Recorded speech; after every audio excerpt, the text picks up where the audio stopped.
আমাদের ঐতিহাসিক circuit house ময়দানে ঈদের জামাতের জামাত অনুষ্ঠানের প্রস্তুতি কাজের জন্য দেখার জন্য আমরা এসেছি।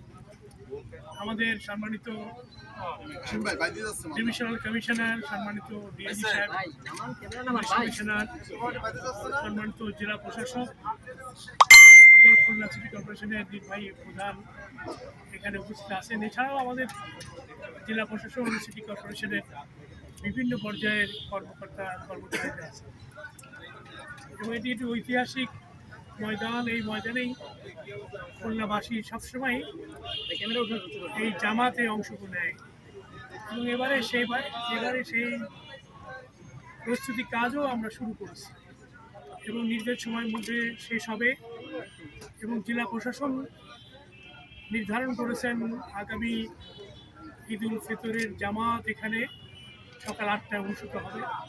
যদি দুর্যোগ হয় সেক্ষেত্রে জামাত এখান থেকে আমরা ডাউন টাইম মসজিদে নিয়ে যাব, সেখানেও সকাল 8টায়, সকাল 9টায়, সকাল 10টায় দুর্যোগ যদি হয়, প্রাকৃতিক দুর্যোগ, তাহলে সেখানে এটি আমাদের ঐতিহাসিক স্থান হিসেবে সারা বাংলাদেশের মানুষ খুলনা সার্কিট হাউস ময়দানটাকে অত্যন্ত গুরুত্ব দেয় এবং এটি ঐতিহাসিক স্থান হিসাবে মানুষের কাছে গ্রহণযোগ্য।